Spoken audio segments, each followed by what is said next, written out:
as long as we make the show. We can be the best or we can be the worst. So we can be the best ever. With the motor singing in the grandstands, and it's hard to put it all in words. This is how we ride. This is how we must slide up in the groove. Give a damn about the cash we're spending with the time. Yeah, we choose.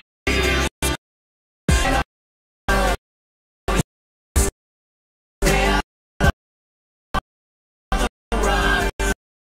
We are riding some. Ain't telling you what's right or wrong. What you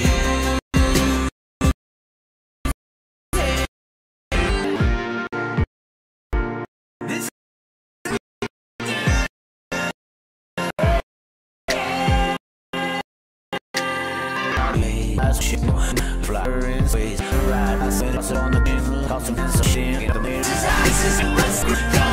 Well, hello, ladies and gentlemen. What are we doing?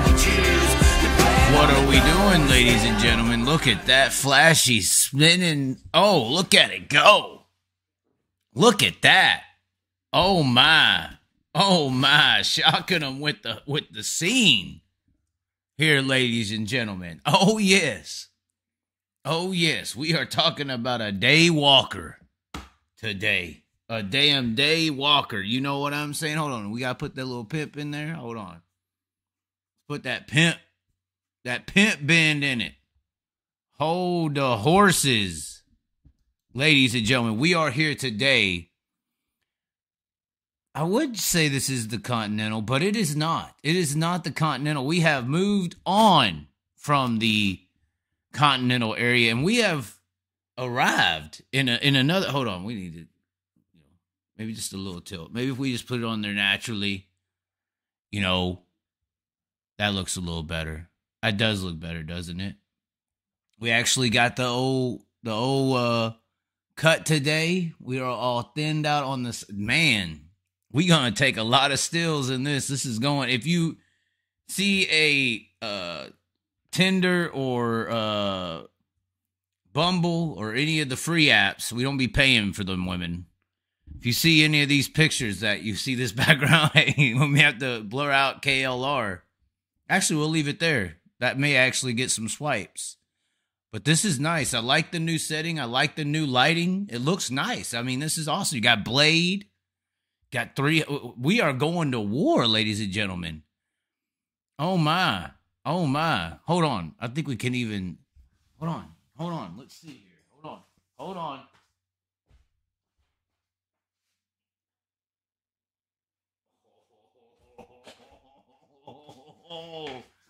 The lights are on, ladies and gentlemen. This is the spot. This couch behind me, it is an L shape. If you're ever rolling through town, we could put you in an L shape too. You know what I'm saying? But anyways, we are here, ladies and gentlemen, in the new studio B, Studio A. What do we call this? I don't even know. I'm so excited. I really do like the, we're lagging? Still lagging? Everything shows good on this side. I do see some comments. People are saying lagging. We just got through watching the presidential debate. It was a very good show. Show is what it is, though. I would have to say that a show is what it is. I don't know what to say. I don't know how people do vote for Joe Biden. I mean, I'm usually an anti-political guy.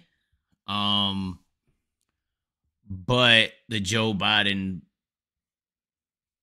voter, I don't know how to explain that. And I would say maybe the last go around, there's an excuse. But I don't know. I mean, I get the hatred for Trump from some people. Like, the guy does come across as an asshole sometimes, so I can get it.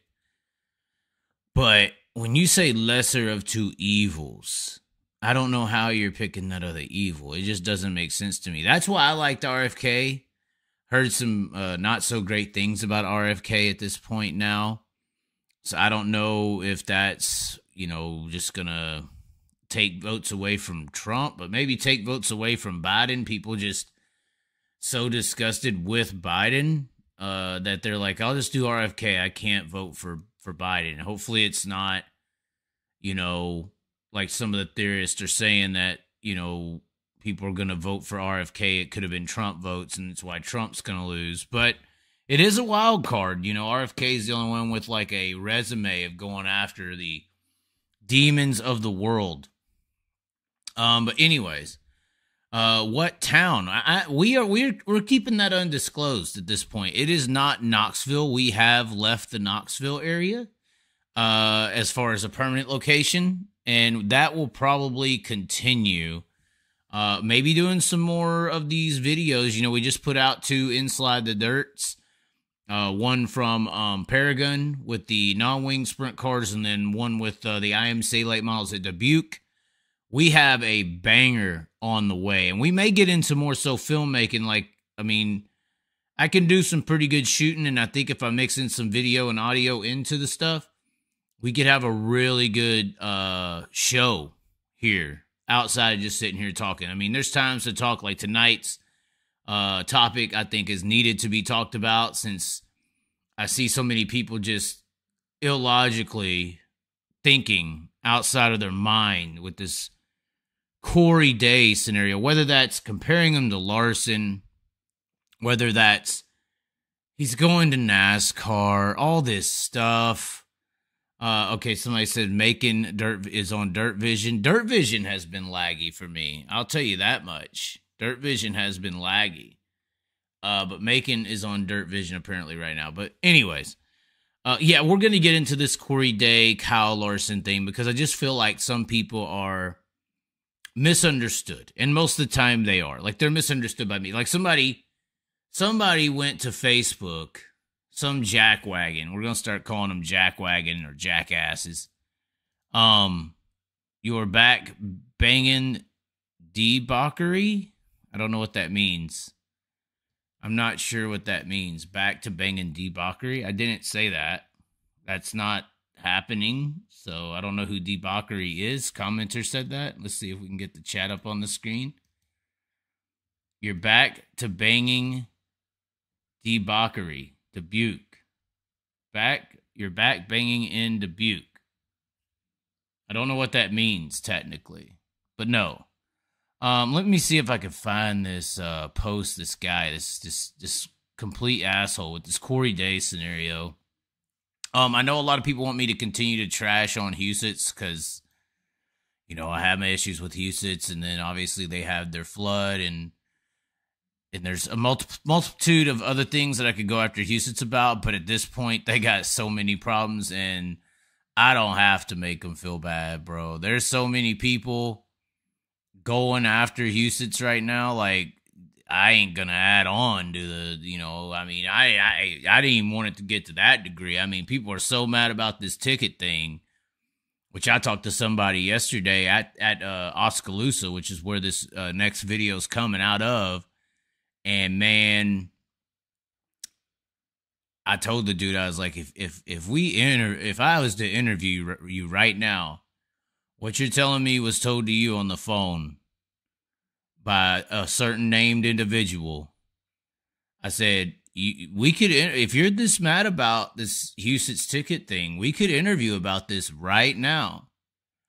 But I'll tell you this, if we do that, you might have to say that same thing in court. Like, so are you ready to do this interview to that degree? Like, and this is just some random guy. He was telling me all about the Husitz, and I was just like, yeah, the flood's crazy. He's like, well, I called, left a message, and got a call back, and this guy, blah, blah, blah, blah, blah. And I was like, okay, well, you want that blah, blah, blah, blah, blah? And I know exactly who that is. Yeah, I know exactly who you're talking about. That, yeah. I could interview you saying that and who it is, and I'm just saying, you better be prepared to go all the way. You better be that mad. But after I said that to him, he backed off. So it does scare people when they get to that degree. You could get these people mad. You can get them mad.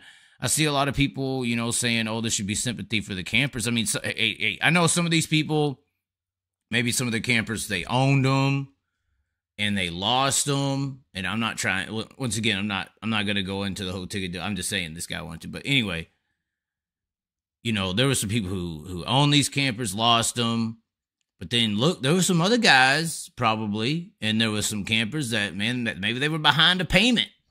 Maybe they payment was a little too high, and they were suffering in this. They got the damn camper during the Trump campaign, and when he was in office, and then Biden got in there, and now they can't afford it or something. The milk costs too much, but they're $800,000 camper. They just can't make the payment on it anymore. So for those guys, if your camper was down there and it got taken out by an act of God or whatever, flooding, they're saved now. The insurance comes in there, claims it up, they pay the deductible, and they're out from underneath it. They're saved. There's a lot of people that have been saved from collaterally based financial stress that they couldn't actually, get out from under because they were tied in that note, and now for those individuals that I heard, there's a few. I'm not saying it was planned. Obviously, you can't plan this. It's not like arson with fire or anything like that. Those type of insurance jobs. This is in Indianapolis, but I'm just saying, ladies and gentlemen, like there's some people who lost their campers, and it's a good thing, potentially. Just saying. I can't find this commenter who is going after me about this Corey Day situation. It really made me mad. Oh, actually, here it is. I found it. Here we go. So somebody went on to Facebook after Corey Day did what he did last night and said, hey, Chaz Thompson, are you still not impressed with Corey Day? Funny enough, we're talking politics. This is actually hilarious. Ben Kennedy, I want him to get his name all out, or Brad Kennedy. Get your name all out there, since this is what you're going to say about me. And tag me and have all these people in here, Finley and, all the Larson Knights and stuff just come in here defending everyone. Blake Sleeve from freaking Speed Sport or whatever.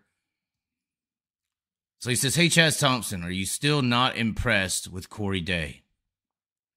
And I'm sitting here, I'm reading this. I'm like, first of all, who's Brad Kennedy? I don't know who the hell you are.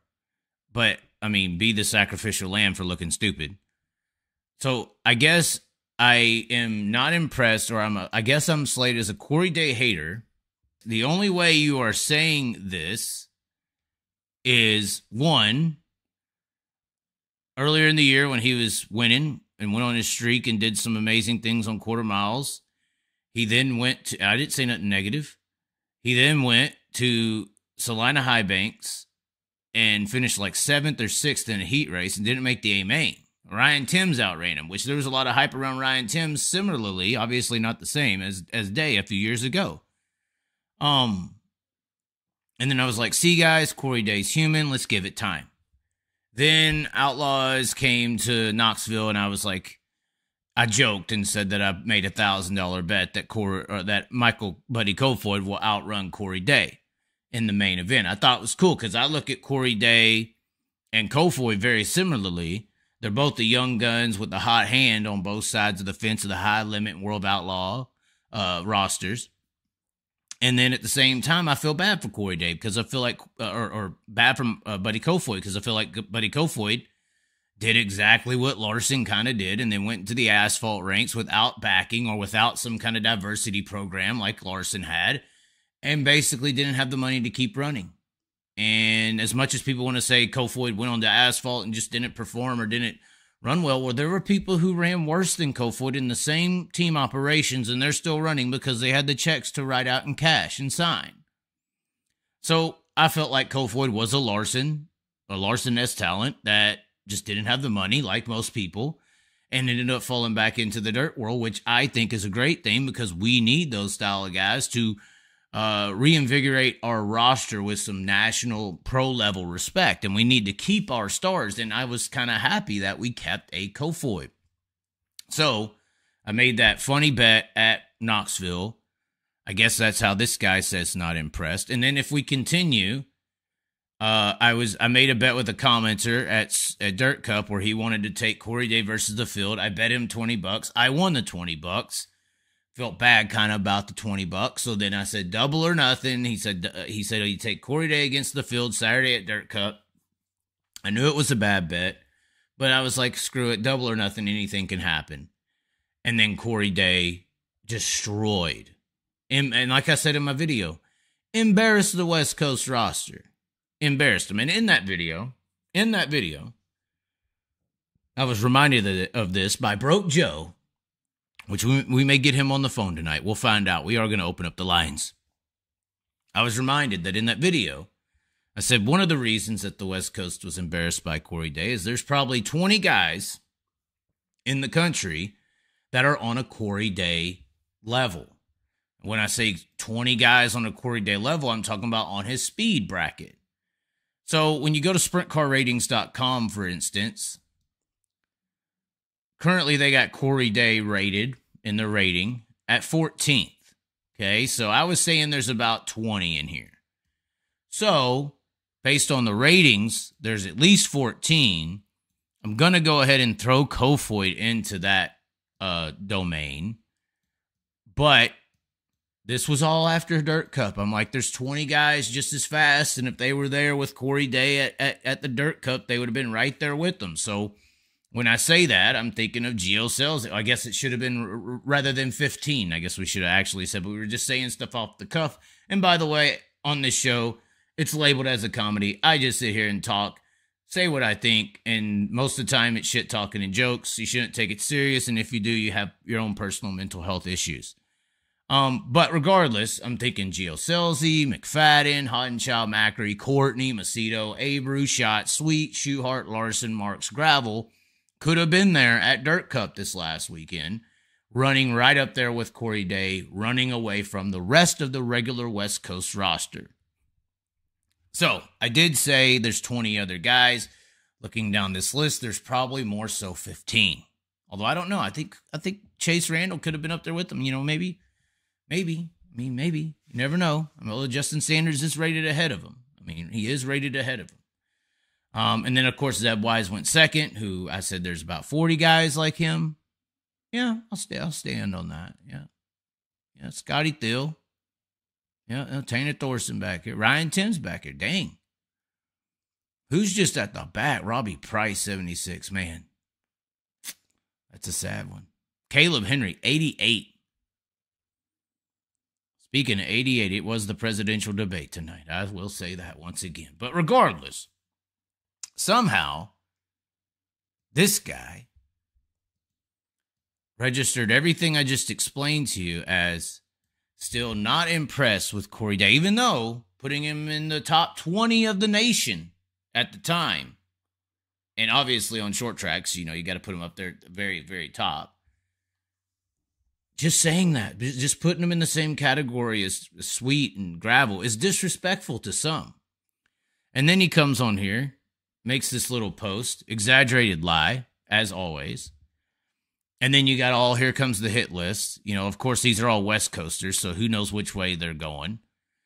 Some guy came in here, and here's the topic of the night. We're going to be talking about this. Stephen Blakesley said, Kyle Larson, October 12, 2012, at Ocean did not get to qualify and won from 20th. I'll never forget it. Taco Bravo 360 sprint cars at Ocean Speedway. Jason Finley Farms on the car you've seen for years, says that car looks familiar. And it does. It does look familiar. So, Corey Day goes out there last night. And, you know, this is going to sound real weird and funny, but to some it's not going to. When Kyle Larson said I was a good race car driver, he said it on Gravel Show, and he wasn't like, he was pretty much serious, because there's some merit to that. He can explain it as to why he said that, but that's up to him. But I'm only bringing that up because I've watched a lot of racing. I've raced, and I you know, feel like I know what high level speed is. I feel like, oh, not crew chief, basically, not coach or anything like that, but I feel like crew chiefs have this same idea. They watch cars and they see when they're analyzing their car go around the track where it could be made up. Where could that car gain more speed? Where's the mistakes in the driver? And me running GoPros on different cars and such, and just on my own cars, on high level drive, on Gravel's car, I've had them on some of the best in the country in multiple classes, late models, modifieds, big blocks when I raced up there. So I've got to see a lot of people drive the car from the closest angle you can get, being behind it myself or right there riding with. And I see most of the time, well, could have put it in a little harder there. Could have drifted up a little bit more. Man, it looks like if you would have, just went in there a little, angled it that way, there was a little bit more out of the car. He could have got more out of it right there, in that, or a qualifying lap or something like. Oh, that little bobble. And with Corey Day in that Lake Ozark feature, he was running that, and you can do this outside the car. You don't need a GoPro per se. He was running that fucking car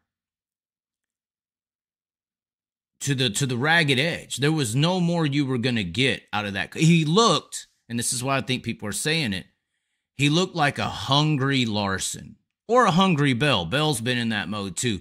Some drivers get in that mode. And usually it's in spurts, though. Usually it's in a night. We see Sheldon get into it sometimes, but Sheldon is mistake prone. Hate to say it, Sheldon, you make mistakes sometimes when you're out there pushing that limit. But there are some guys in some moments who are willing to risk and take that can run those cars that damn hard like a Sheldon, but not make those mistakes. But consistently do it on that next level speed, that dominational style of driving. That really, a crew chief's watching the car saying that driver's getting every damn bit that there is out of that race car. And Corey Day was doing that. Funny enough, I was talking about GoPros.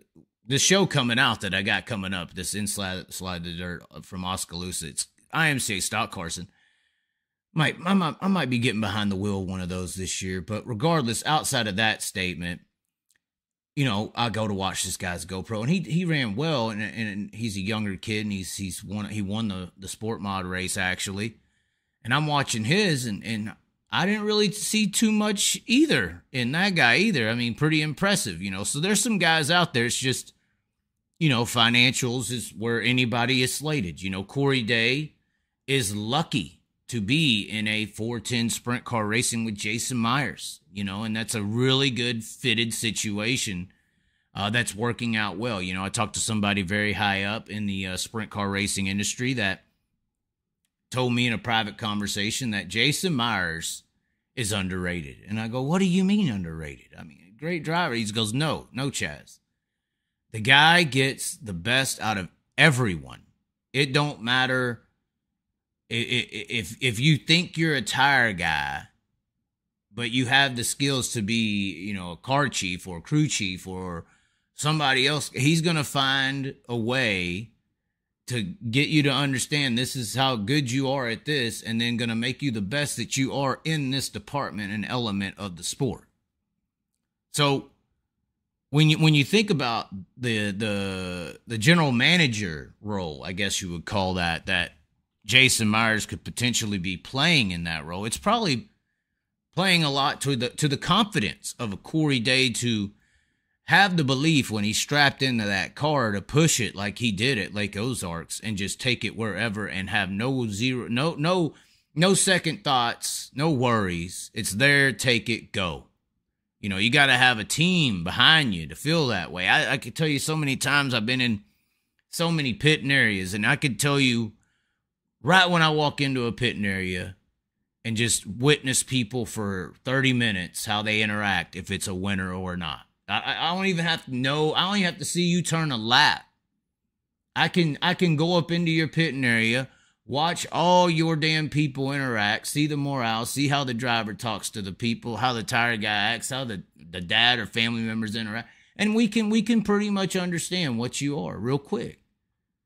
Because a winner's pitting area is a winner on the track. And there are certain ways to act.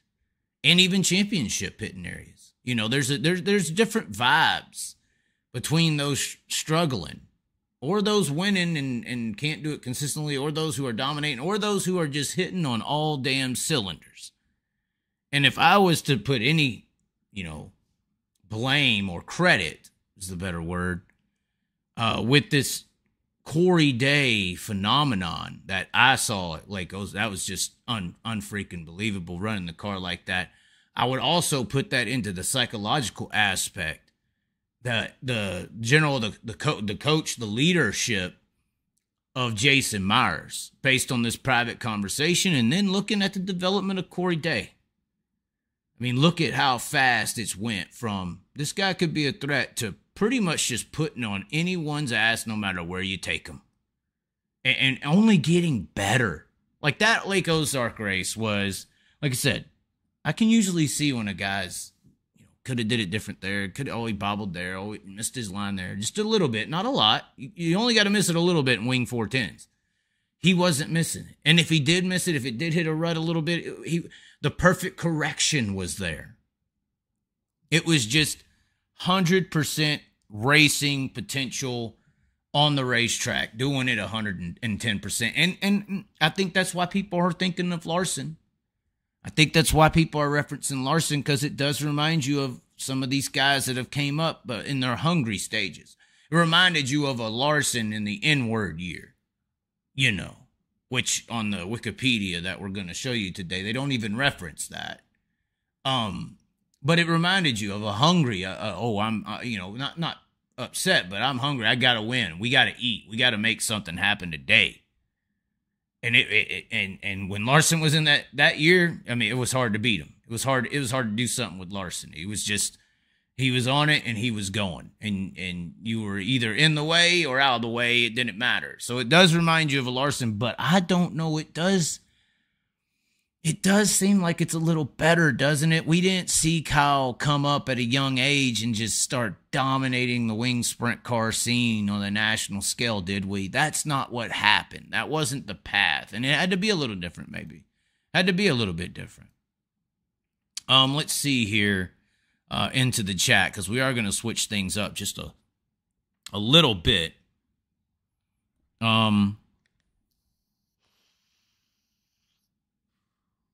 Somebody said Jason Myers, the next Carl Kinzer. That restart when Day went from fourth to first was so awesome to witness. Right, man. That's where, I saw that move. And not just that move. You could see it coming. You could see the guy really making strides and trying stuff that everybody else was just afraid to even think of doing. But when you're in that zone and like I said, I've watched a lot, you're like, why doesn't a guy try that? Or why don't they do this or do that? Yeah, I saw Brandon Shepard do the same style of driving, trying to track down Bobby Pierce at Hamilton County the other night in the late models. And how Corey Day handled it was just perfection. It's like he saw it coming. And really good guys do see it coming. Anticipation. Anticipation for what's coming next. And Corey Day definitely had it going. After getting kicked from NASCAR, Larson was on a mission. Exactly. Chris Litton says, I agree. His performance was next level and almost unbelievable. Once in a lifetime talent like Michael Jordan in basketball. I don't think we can go that far just yet. And this is what I said in the Larson N-word year too. And we're seeing it. I said, okay, guys, I know we're captured in the moment here, but Wolfgang had big years. Obviously it was a little back behind times. All these guys had years, and I think when you start comparing some of these people to Steve Kinzer, which somebody prior to the high limit race did compare Corey Day to Steve Kinzer, it's the consistency to stay ahead. Like even though Corey Day, they're trying to find a nickname for him. I don't know, the Rocket Man. There's a story I could give you about that, but when Larson did what he did in the N-word year, to stay ahead year after year as being the rabbit, being chased by all these dogs, is just hard to do. I mean, I don't think Larson's any slower than he was in 2020. I just think everybody's caught up, over the last couple of years. And I think even though if Corey Day, say he goes on a string now and he wins, say Corey Day goes on a run this year and he wins, 20 or 30 races this year, there's still plenty of time to do that. It would still be hard come next year with all the minds and all the talent to do the same thing again. And the thing that separates a Larson and even a Day to a Kinzer or even a Sammy is to stay being that guy who's one step ahead for all them years over and over and over. It's just hard to stay ahead of the pack on a consistent basis because the pack is always chasing you down. And when I talked to Larson about this at the end of the N-word year, he agrees. It's just that hard. It is. It's not a simple thing. So when you say once-in-a-lifetime talent, I mean, that's hard to say. I do think he's very good, though. I do think he's very good. And obviously, he's doing some amazing things. He drove that car to perfection at Lake Ozark and was extremely thinking outside of the box on how to get around the racetrack. There was no hesitation, and there was any mistake that was made was corrected perfectly. That was probably the bigger deal. It wasn't just that he was driving it in lines that no one else was doing but needed to. He also, anytime a mistake was plausible, he made, or a guy was just like on that restart, 4th to 1st, because he saw, he didn't go in there and run the perfect line. He had to change his stuff up, anticipated perfectly, and threw it right back underneath him and got the run. Did it all perfectly. You can't do it any other way. That was the only way to make, it's almost like Top Gun Maverick 2, where there's like that ending where they got to do that mission and there's only one way to do it. And if you can't do it, then you die. That was the only way to make that work, was the way that Corey Day did it. Now, unfortunately, hey, Loose Cannon, what's going on? We are in the new digs here. I'm really liking it. Yes, that is a light on the wall. Yes, this is a banner from Kyle Larson. Yes, it is not signed. If it was signed, it could be worth a lot. I mean, I'm just saying. And yes, it is a poster of Blade. Once again, we are talking about the day walkers. So I guess we could get into the actual substance of the situation. So now everyone's comparing Day to Larson, and everyone's saying he's going to NASCAR. So, in the essence of fairness, we're going to look into this situation just a little bit. We'll give you your YouTube chat back. There you go. Make your little last comments because we're about to get into it, and we're going to go through the entire scenario. We're going to go through it, the entire scenario. So when you start comparing Kyle Larson to anybody, you need to recognize who Kyle Larson is. And I think we need a reminder. So, this is Kyle Larson's Wikipedia, which isn't the best source for proper information. Once again, let's see here. Where was it?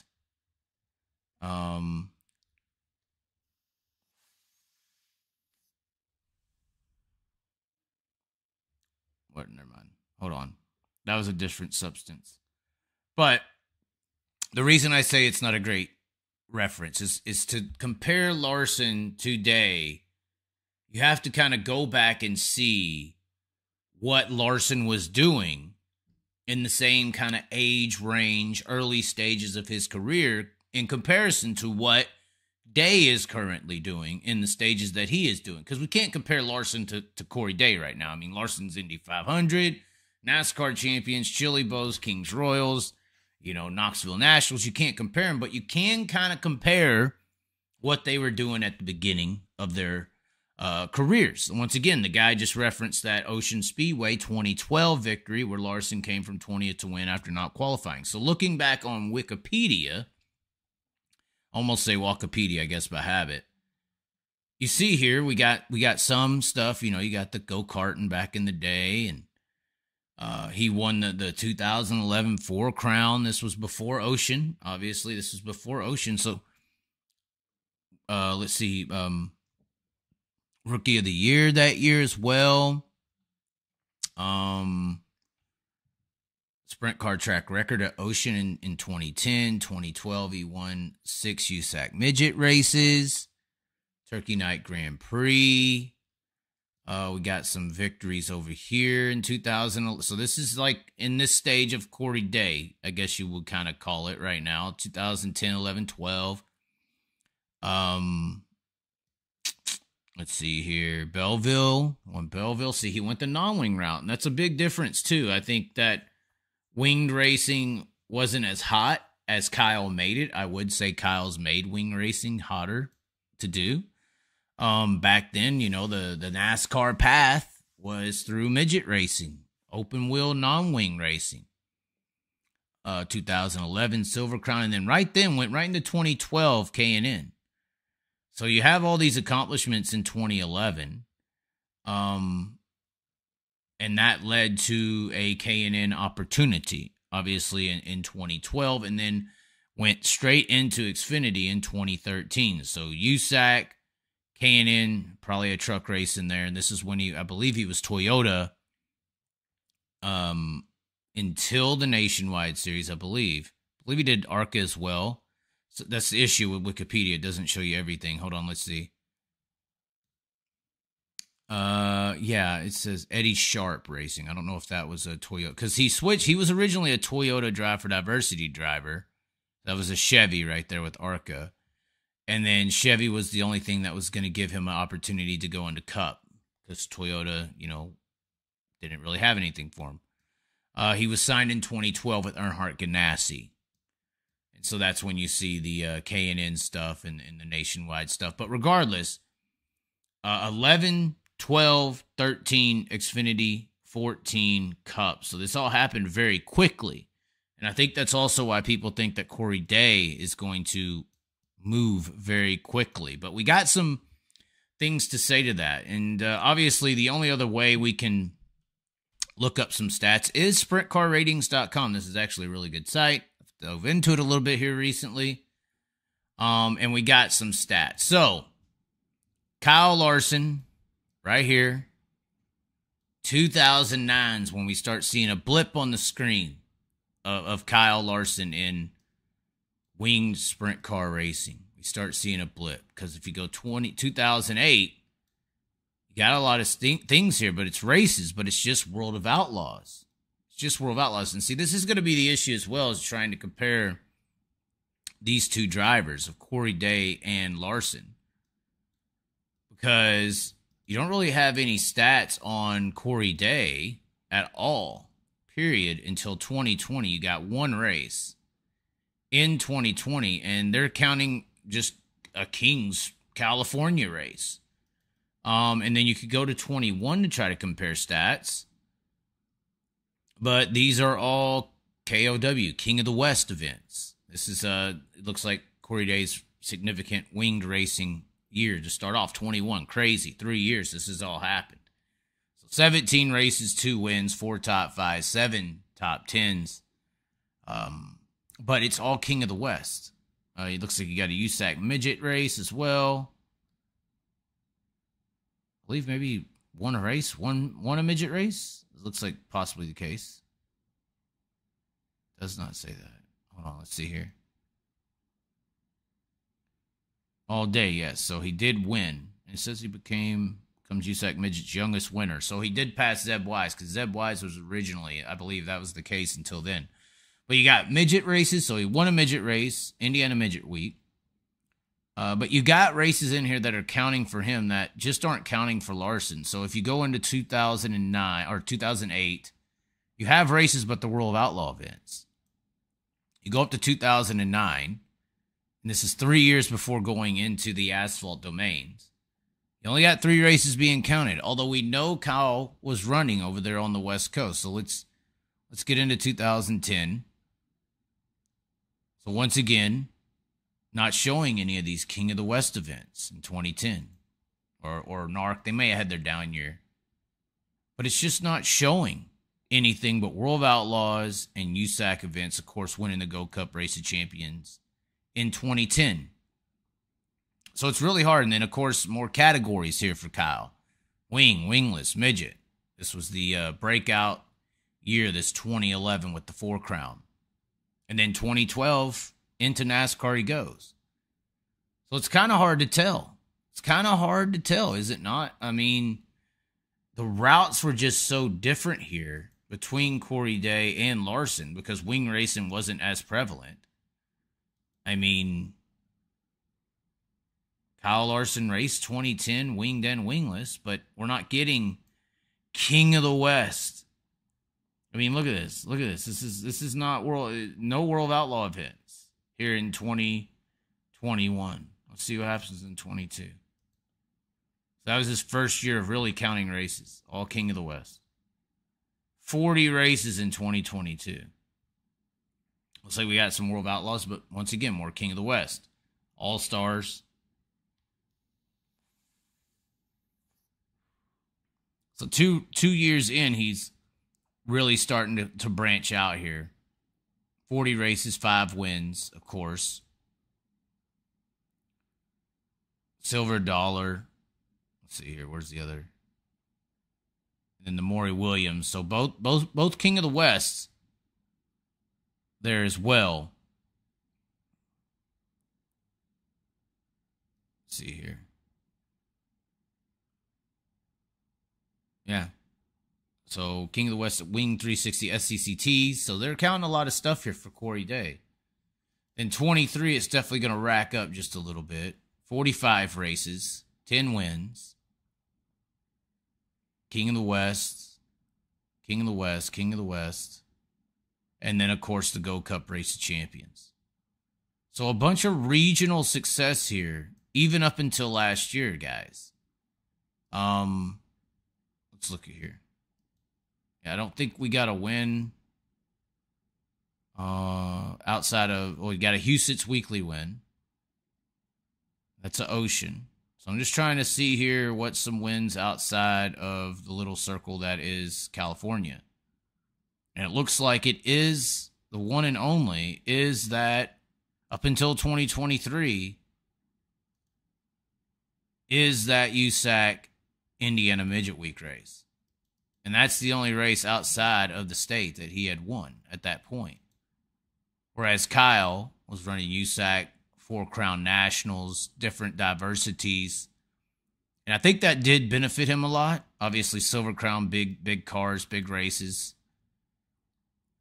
But yeah, we're still not seeing it. The only race outside of California he won up until this year, obviously still young, but Larson was as well, was that Indiana race, and then the only big sanctioned race outside that USAC, that being a USAC race as well, was the World of Outlaw Gold Cup, which Larson had won as also en route to being a non-wing racer. Now, of course, in 2024, it's been a little bit different. And there's the wins that we have so far. 38 races already competed in. And that's a big deal, too. I mean, when we're going and looking at this, 7 in 10 races, 17, once again, these are not counting West Coast races.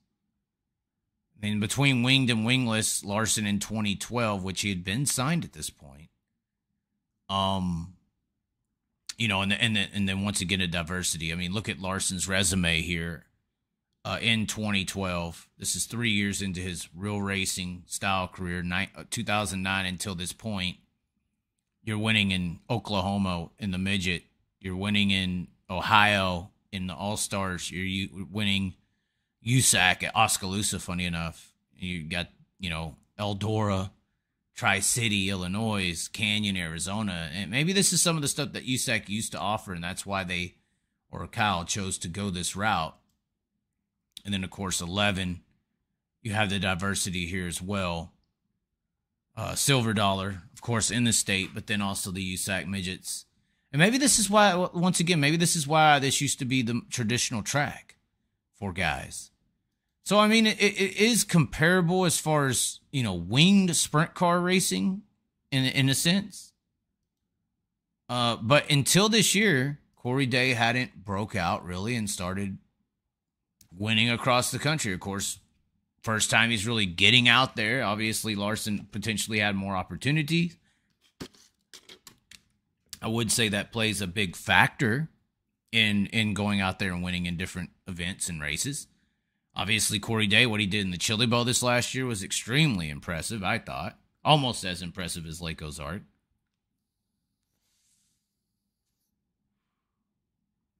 But obviously, all these tracks he's going to for the first time outside of Knoxville, I believe. Knoxville, I don't believe he had raced. And obviously, Skagit. So all these wins that he's got, very impressive first time, showing up and winning. But Larson showed up to Eldora first time, won the 4 Crown. So you got to give credit where credit's due. I just thought it would be interesting to go through the stats here. It is very impressive that it's 21 to 24, really, when he starts racing. But once again, these stats are kind of skewed for Corey Day here in 21-22. You know, bunch of King of the West events that are being counted here that are not on the resume of Larson because I guess they just didn't keep records and not really racing outside of King of the West and I guess USAC in the win column at least until 23. So, and that was only 1 and then, or 2, including the Indiana race. And of course this year branching out.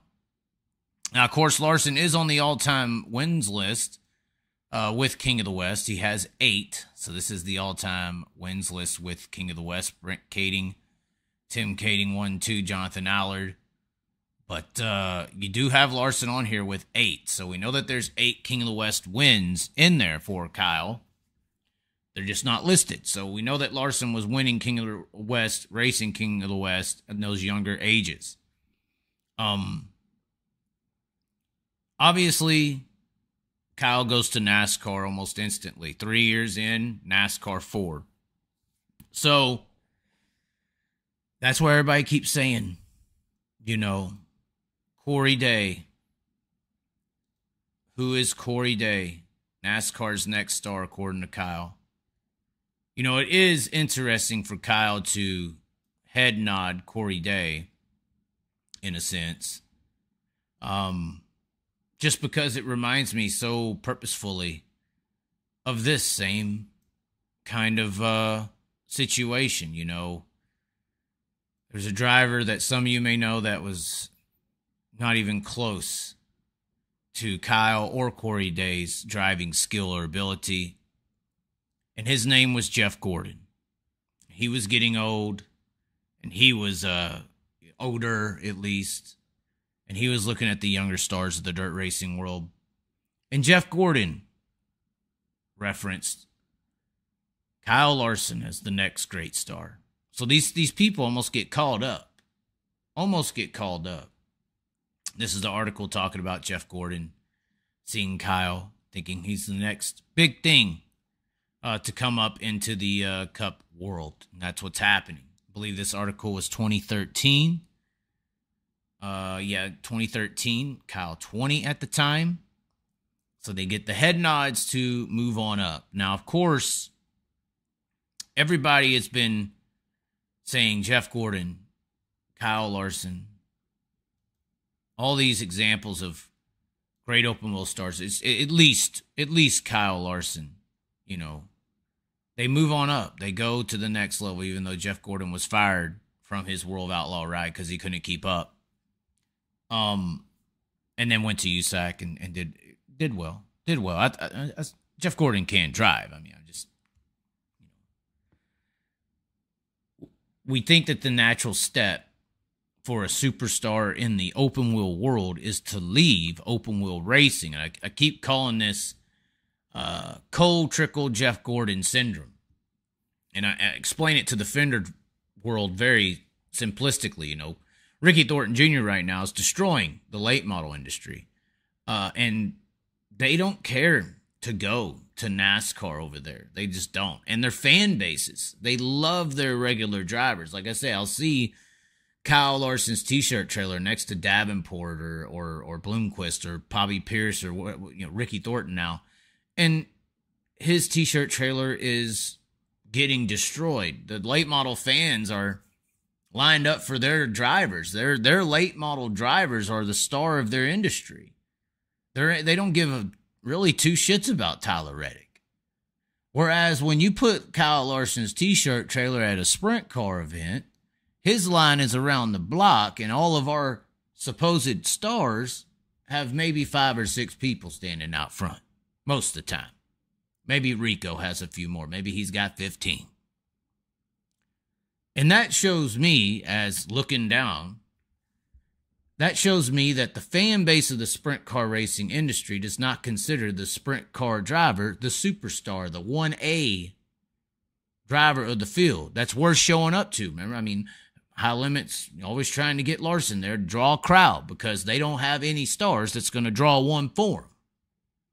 Because every time we start to develop a star in sprint car racing, unlike late model racing, who gets around them and rallies them and cherishes them to stay and race, we beg to take our invested stars. We invest all this time and money into building a star like Corey Day, and then we ship them off to NASCAR. And what goes with them? The fans. The fans go with them. And NASCAR knows that. I think they're very smart. The old school people did this intentionally, in my opinion, to take over the IndyCar racing scene in the 90s. But that's a whole nother level. I ain't going to get into that. But I guarantee you that, or I have a very intellectual understanding that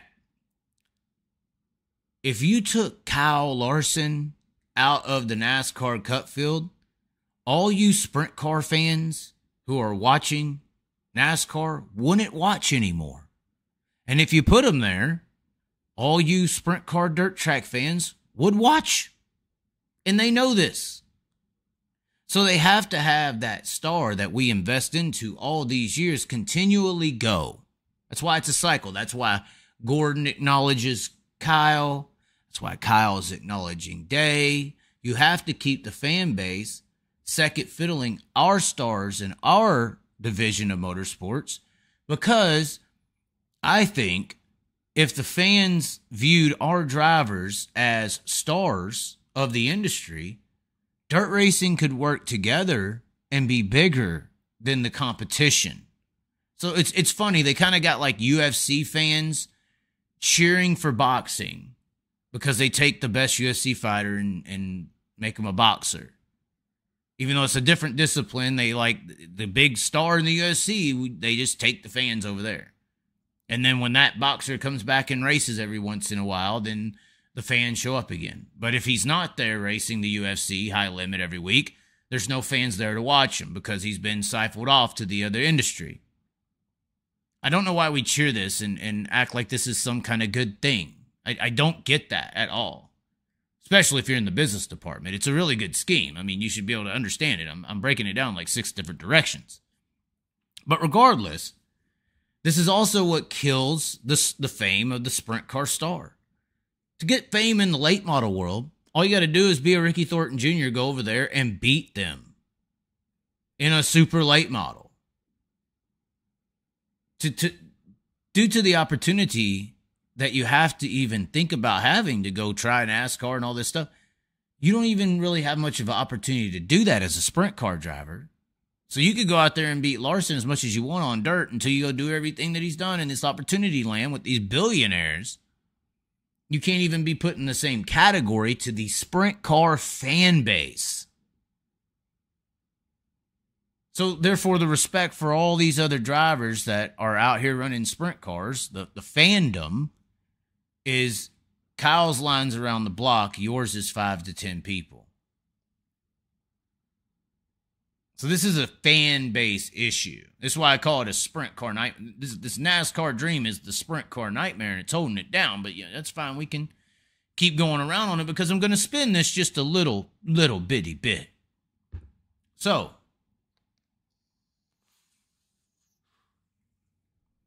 as much as people are wanting Corey Day to go to NASCAR, and I keep seeing these damn comments talking about he's going to go make the millions now, Are we not going to listen to Kyle Larson anymore?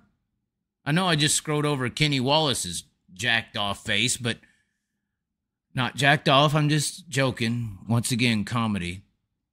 But we had this big discussion last year that Kenny Wallace made a statement on how, nobody in dirt's making any money. And then I barked back and said, the hell they are. They're making just as much as your little kiddies renting out your trucks for 6 or 10 or for 3 to 6 million, and your Xfinity rent-a-ride cars for 8 to 15 million. And y'all's guys ain't racing for that much in trucks and Xfinity. So I was talking about investment versus yield. How is this driver in this Xfinity car or this backmarker cup car, how is he making money if he has to spend $8 million to drive the car? I don't care if he won $3 million all year. He lost $5. What are you talking about? Oh, he got a sponsor. Yeah, his sponsor is his daddy or his uncle or something. What are you talking about? And so that spurred into this whole deal where Kenny Wallace went and searched down Brad Sweet and all these people to have them tell the truth. And then Larson had to come on out and say something. The Chaz said something to Kenny Wallace, and they all come defending the Chaz. I don't know who remembers this. This all happened. This is a series of events. I've had somebody tell me that before. This was a series of events. Kyle Larson comes out finally. Thanks, Kyle. I know it took a while for me to put your banner in the background, but thanks. He comes out here and says, Kyle Larson says top dirt racers make more than half the NASCAR field. Ho, really? We're over here thinking they're off to make the millions. When our own guys are making more than half the damn NASCAR field. And if you want to sit here, I know me and Broke Joe went over the cost for the car owners. It's a $100,000 car and you're racing for so little in the B and the C main, and $125 to Tim Kading in the Outlaws at Knoxville. That's insane. $200 in the B main or something. It's like, oh my God. Guys, I know that the car owners, the drivers are making some in the dirt, and the car owners are getting screwed probably, all right, because of that math. Even if they are winning all the time, that's why you get sponsors to pay for everything. But they have that same kind of issue in the NASCAR world, too. Why do you think Stewart-Haas Racing is closing? That ain't necessarily a money-making scheme of it. Maybe there's another zero at the end of the check, but then there's also another 0 or 2 zeros at the end of the expenses to race Cup. So the team owners over there, that's why they closing. But anyways, back to who's making money. The drivers. We're talking about Corey Day here. So Kyle Larson comes out and says last year at the end of the series of events where Kenny Wallace says his deal, I make something out of it, and then all the dirt racers come to back up my claims. Then Kyle comes and says this to the world. NASCAR earnings continue to drop for drivers, and I made that point. I said, you're old school Matt Kenseth and Denny, the guys with established names, they have big contracts. And I was talking about how some of the older drivers aren't necessarily wanting to quit NASCAR. They're getting forced out because these younger crop drivers coming up are willing to take pennies on the dollar just to be a NASCAR star. And they were pushing the older drivers out because the owners of the operations were going to make more money because they ain't going to have to give them as much of a cut out of the sponsorship agreements. See how this business works? Anyway. So this is what this article was about, where Kyle Larson came in here and, Jimmy Johnson is in here. Let's see here. Jimmy Johnson. Back in 2021, Johnson noted that driver earnings were cut in half just from 2015. Johnson stated, I would say through earnings and potential for a team, it's been down 50% for a driver contract from 2015 to where it is now. It's probably half. Even for the top drivers, and this is Jimmy Johnson in 21. We're not talking about Corey LaJoyce, okay? We're not talking about, mid-pack guys or top 12 guys. Or we're not talking about Tyler Reddick.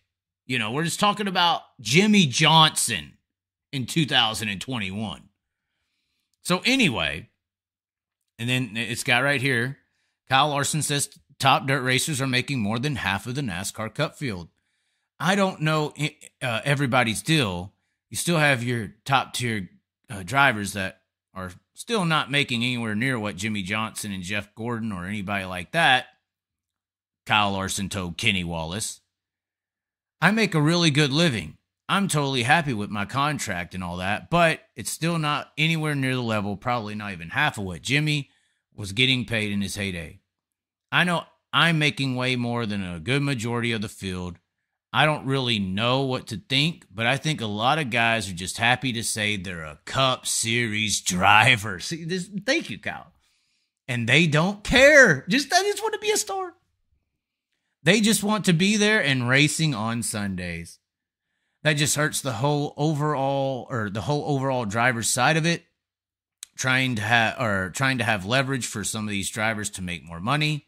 I bet you the top 4 drivers in the World of Outlaws Sprint Car Series, which they make less than late model drivers, are making more money than a third to half of the Cup Series guys. Probably half of the Cup Series guys. That's pretty crazy to think about, but everybody chooses their own route, I guess. Okay. So to digress back to what I diagnose as the problem with our fan base, for one, it's the psychological and NASCAR using sprint car racing as Hunger Games. We're Sector 12. They come over here every couple of years and they take a person from our sector and they put them into the Hunger Games of NASCAR and we all tune in to watch. They do this to us, in my opinion.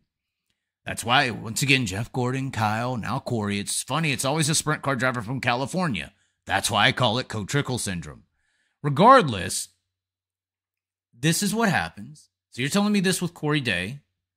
It's an issue to go to NASCAR. It's already, in my opinion, it's destructive for the sprint car racing community and world. This is why we were so big in the 80s and 90s, and then all of a sudden pay's going down and everything's going down and fans go away and everything went away. You can draw some pretty collective dots if you have a brain on your shoulders. But for those who don't understand real big business, we already have that down. Then you're telling me Corey Day is going to go to NASCAR to make all the millions. But then we got Kyle Larson after I came out and everybody, this deal happened with Kenny Wallace. You got Kyle Larson. You have Brad Sweet on his show. You have all these people. You got referencing Jimmy Johnson here. And you got the GOAT of the modern century, Kyle Larson, telling you that the top 4 drivers in the World of Outlaws Sprint Car Series, and this is last year, are making more money than a third to half of the Cup Series guys. So you want me to take Corey Day and throw him into a truck or something to embarrass him potentially? Because let's not forget, Kyle Larson couldn't make it in NASCAR Cup Series racing. They were calling him a failure, guys. A failure. I'm giving you all kinds of soliloquies. They called Kyle Larson a failure in the Ganassi 42 car. Because on asphalt, it don't matter if you can drive the car as good as Kyle and Corey. If you don't have a top performing vehicle, you're not going to perform.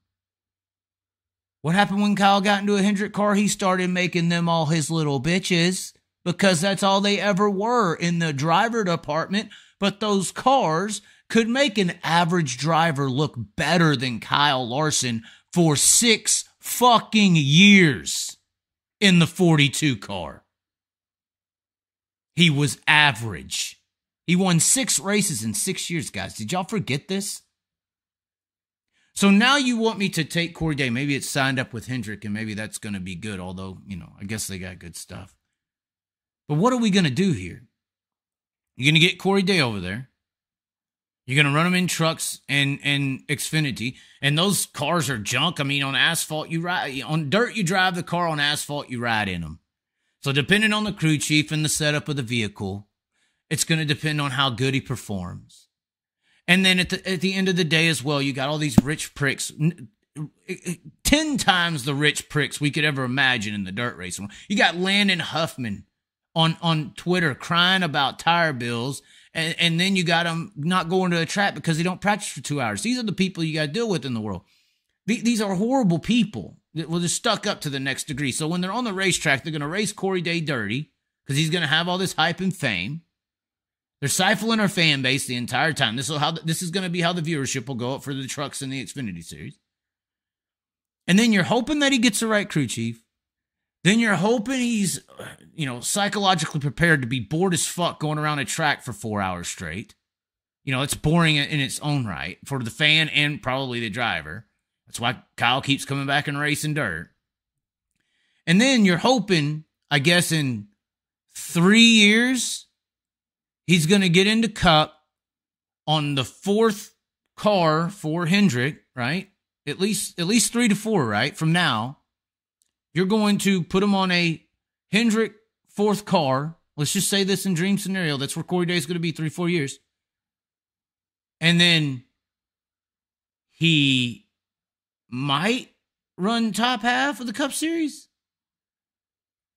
to get going with the 4th-tier car. And if everything works right, and then let's just say he's a top 10 car, and then let's just say in 6-7 years. We're talking about 6-7 years now. You got to get him a year in there. I mean, it's not like some of those Cup guys are okay, and then those cars, the new cars, whatever your car is where you're going to finish. I mean, and then if you got somebody who hates you, or is maybe you're Butch, like Denny Hamlin is, now you have a fiasco on the track and you're mad and you can't fight people or whatever.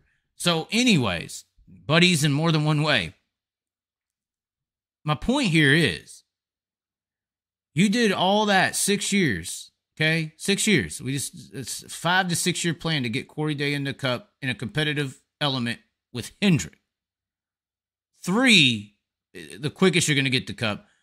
So 4 to 6, let's just say that, 4 to 6. If he goes next year, you're in Cup and you're finally competing well in a Hendrick Cup racing vehicle. Whereas, here's what I'm saying. Not only for the health of the sport, but for logistics. It says in 2020, what was this, last year, 2023, I bet you the top 4 drivers in the World of Outlaws Sprint Car Series are making more money than a third to half of the Cup Series. Probably half of the Cup Series guys. Now, hold on. Here, let me finish my thought here.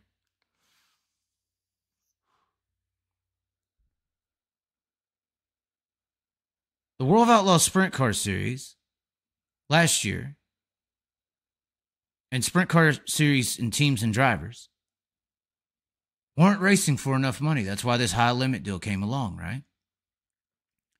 This year already, there's been bigger money races and more incentivized reasons to be on the road racing a sprint car full time on a national level than any time in recent memory. We're the closest to the late model industry we've ever been, except for this stardom role that has been siphoned from our series of motorsports for 30 years, in my opinion. We don't have no stars. You're telling me he's going to NASCAR for money. And we just went to the next year developing charters with high limit, paying more money than ever, with Brad Sweet's work ethic, and Kyle Larson's name, trying to take sprint car racing to even higher levels than it is right now as far as pay. And you're telling me last year that the top 4 outlaw teams drivers were making more than half of the Cup Series. What is that going to be at the end of this year? The top 4 sprint car drivers in the country with these increased payouts. Obviously, Houston's just put we're going to have $100,000 win races on the same weekend later this year. When's that ever happened? So if that's happening now, and we're having double the money going out to sprint car racers, how is it not going to be more than half the Cup Series? And, mind you, isn't Corey Day competing for a charter team in this new high-limit series? A charter team is forever until you sell the spot. So I guess if Corey Day goes to NASCAR, they're going to sell the charter. Or is the 14 team going to be this new developmental Keith Kunz ride? And that's what Jason Myers is going to be, the Keith Kunz for the sprint car racing industry. Is that how that's going to develop? I bet Broke Joe's like, that's it, Chaz. You figured it out. And they're trying to turn high limit into the new USAC midgets because USAC midgets don't get no credibility anymore. So they're just trying to turn sprint cars into the stepping stone to NASCAR. That's a very good idea. I mean, if that's what it is. But we're talking about money. We're talking about stardom. We're talking about health of the sport. For Corey Day, I don't see how you're going to, when you're already right now, if you go on the stretch you're going on, you're leading it in money right now. If you stay on the stretch you're on right now, you're going to be making more money this year at 18 in a sprint car than half the Cup Series drivers right now. Probably more, because this is based on the World Outlaw Sprint Car Series, and they ain't paying as much as High Limit because you are so great and grand and everything. And you're running World Outlaws too. So you're already making more than half the Cup Series, guys. Probably more than half now because of the increased payouts. You're going to have a charter team, and you can be the fix. You could be the antidote to the industry. Every time we build up a star, we send them on out. We siphon them out over this idea dream that's psychologically illuminated itself onto the sprint car racing industry. Late models didn't have this shit happen. They had Elias Scott Bloomquist and Billy Moyers. That's why they're so healthy. They don't need a Larson to show up to sell a racetrack out. They don't need them because their fan base don't support that ideology. And we do need a star when we build one up. We've invested all these years, the sport has, in making a Corey Day to reap the benefits of a star like Corey Day. And you do that by keeping them in the damn league. So, first of all, to break it down, I don't see, based on the things Kyle Larson's saying here and the increased money and the future of sprint car racing that is gradually building with the charter position that Corey Day and Jason Meyer, this whole group is going to start receiving cuts from streaming companies in a few years when the actual streaming revenue and the series revenue the charter system is intact. That intact charter system with the 14 car of Corey Day mixed with the payouts that's already, in my opinion, this year going to be more than half the Cup Series field, mixed in with probably the deteriorating rate that they're going to start paying drivers because they can't figure out nothing over there because they have a horrible on-track product, so they're trying to make money on the sponsorship and illusion of popularity, which is another reason they're trying to keep us down because if we expose how bad their drivers are, their popularity and manipulation of society outside who thinks a NASCAR driver can get in a sprint car and win would instantly be gone. They're living on a false merit, technically, of this NFL level that they have no way to claim that they are except Kyle Larson, which is why they use the best from dirt to take them and say, well, this guy's better than everyone else.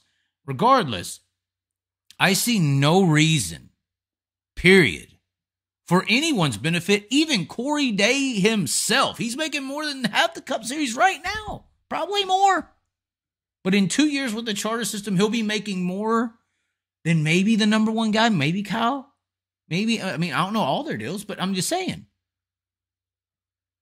If currently the top 4 outlaw drivers last year were making more than half the field, this year, I'm just saying, going forward, I see no reason for anyone's benefit here. Corey Day going to NASCAR is helping anyone. You could only say status. I say ego ruins the sport. But maybe if some of these hot young drivers that come up, instead of, when you become something special, you see that old rich man over there on his yacht named NASCAR and you go sugar daddy up with him. Maybe if you just stay with the person who brought you here, y'all can build something together into something that is greater than they can ever think about having. So that's what I would propose. That's what I think. I don't see no numbers that say Corey Day's going to go make millions once he goes to NASCAR. He's got to get in the top half of the Cup Series. That's going to take 3 to 4 years. Sounds like a pretty big pay cut. I know some people could say, oh, well, he can run dirt halftime. Okay. Lose the loyalty factor. I would promote the fact, if I was somebody, I would promote the fact we didn't choose NASCAR. I think Gio Scelzi said he didn't choose NASCAR as well. That hasn't worked out well for him, obviously. Corey Days and all these people, the next youngest kid that comes up gets the prowess and the status because everybody's still waiting for the dream to be the yellow brick road to be walked on down. That's what everybody loves to see for some reason for these California drivers. They want to see them go to NASCAR and race rowdy. It's a sickness, man. It's a damn sickness. But money-wise, I don't see it, especially with the charter system coming to the high limits, the increased money this year, everything, nothing except status and ego, which runs the sport, unfortunately, as to why you would go to NASCAR. Or to continue the dream to stay alive. That would be about it. Continue the cycle. They come down to sector sprint car and pick another one up to go fight in the cage so all the people from sprint car sector watch on Sundays when Kyle leaves. Gordon, Stewart, Larson. Sad. It's pretty damn sad. But it doesn't make no logical sense. Don't make no logical sense. Where's the logic? Where's the logic, guys? Somebody tell me. Somebody tell me.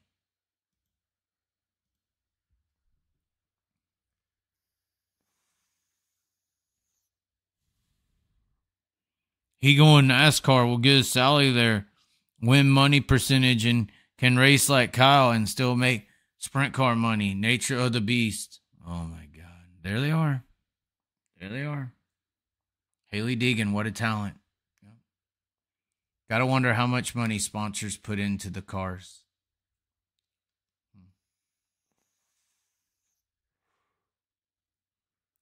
I wouldn't mind Haley Deegan going to sprint cars. We need a female superstar. It sucks we're losing Jade Avedizian. WRG and High Limit work together and nobody could stop you. Or somebody needs to come in and develop another series. I thought UFC may try to do something, but they just started the NASCAR Electric Series. So we've lost that.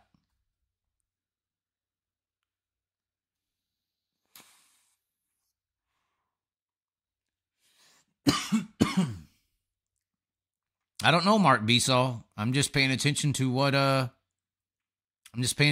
Kyle Larson says. Chase Briscoe isn't even good and makes over $1 million a year in a percentage of win money. But the thing is, Chase Briscoe needs jobs like that. Chase Briscoe is not a Corey Day. Corey Day can win. Okay? Chase Briscoe can't win on our courts. Chase Briscoe has to go up against a softer field. NASCAR's a softer field.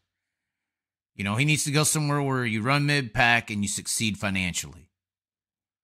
And it's not a knock on Chase Briscoe. He's just, to be successful in dirt, whether that's late models or sprint cars, you have to be a bad son of a bitch. But the charter system is going to change that a little bit.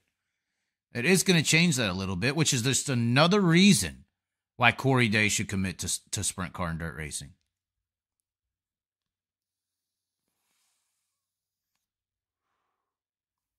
What about Tyler Courtney with Spire on his nose wing? Could he wind up in a Spire truck? I don't think that's the case. I think Spire is getting into sprint car racing because there is potential that sprint car racing could become big, and Spire wants to be a part of it with, obviously, a charter spot. That gets you in with the streaming money. The overall series is supposed to be a cut of that. There has not been numbers on that. But it is an investment now into something. To have a team on the High Limit Sprint Car Series. There's going to be a value to the team. The only other sad potentiality, the split to that idea with Spire, is if Jason Myers is going to become the Keith Coons of sprint car racing. Once Corey Day goes, he keeps the 14 going, and then some kid comes in and rents that car, and then they start his second team or whatever, and they build their charter system out, and they have 4 Jason Myers racing cars, and they're Keith Coonsing the sprint car industry and renting cars out that then go to NASCAR or something. That would be the only split where Spire comes in, because then Spire would be another sector. They would be like the the Ford team or something. They'd be where the Ford people get their sprint car drivers or something. And Jason Myers would be the Chevy team, where the Chevy team Chevy, and then Toyota. We'll look at what they're doing with Roth. Will Roth then be the Toyota of the sprint cars, where people come in and rent those cars, and those go to the Toyota development program.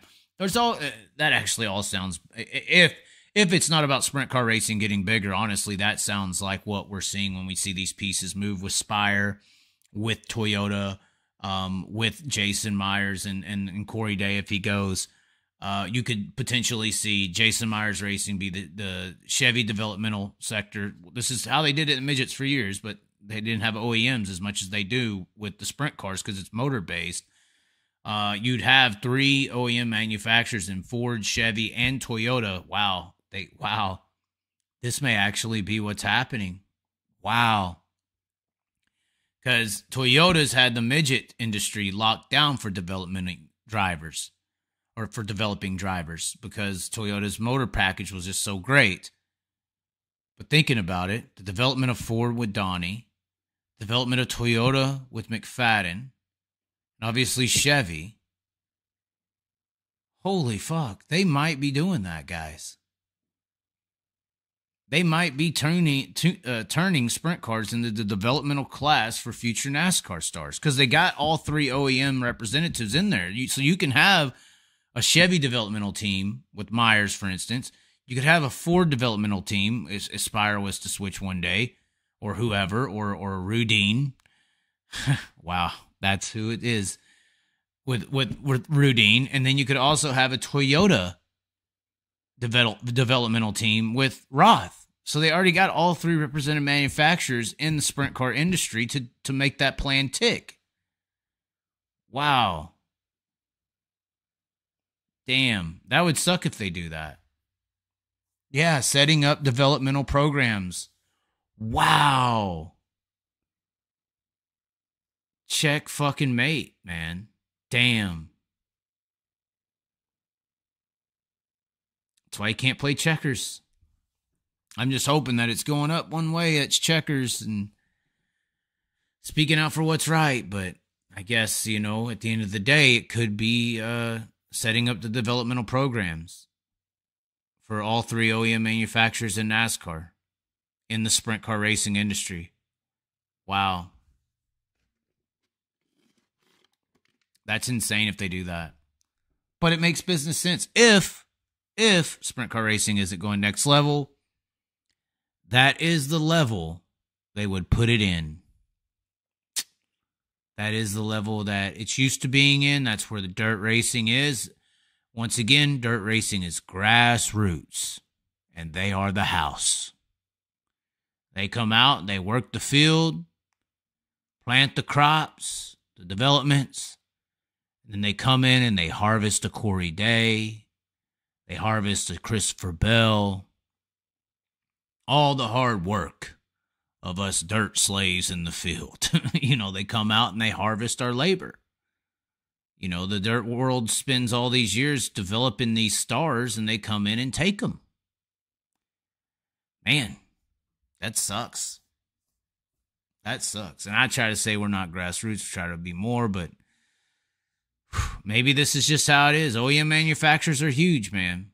That's why I'm starting to like the IMCA stock cars. It's the only true class we got in dirt that could develop some kind of visual representation of a similarity. I saw a damn Ford Mustang IMCA stock car the other day. I was like, damn, that is slick.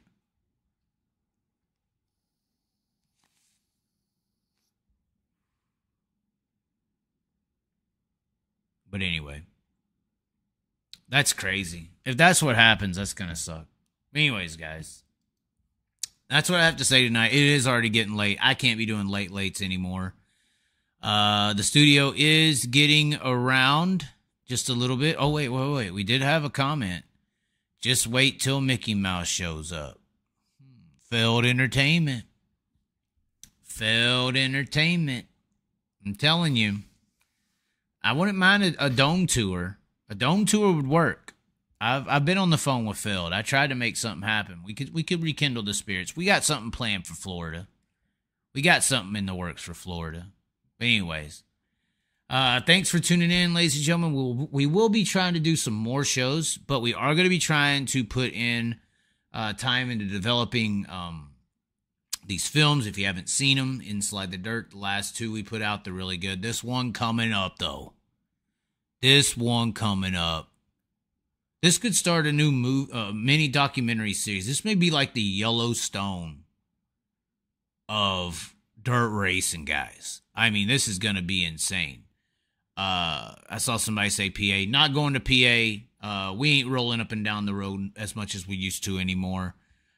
Just spent too much trying to keep up with the Joneses, and I ain't chasing them no more.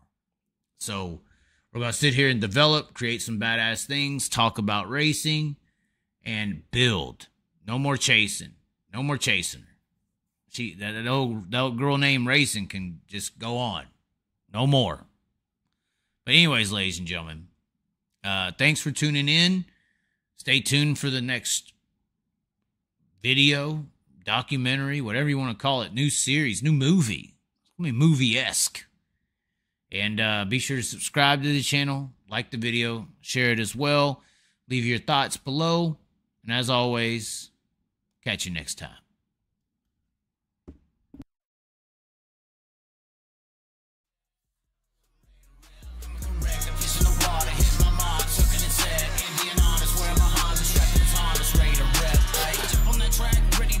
Ready to rip, ready to reach. Place my bets, hey, you never know when playing on hopes what you could achieve. Making the goal, peace with the soul, don't matter the bottom with what you believe. Cause if I'm taking it all in the calling, it's harder with nothing that's harder than free. Not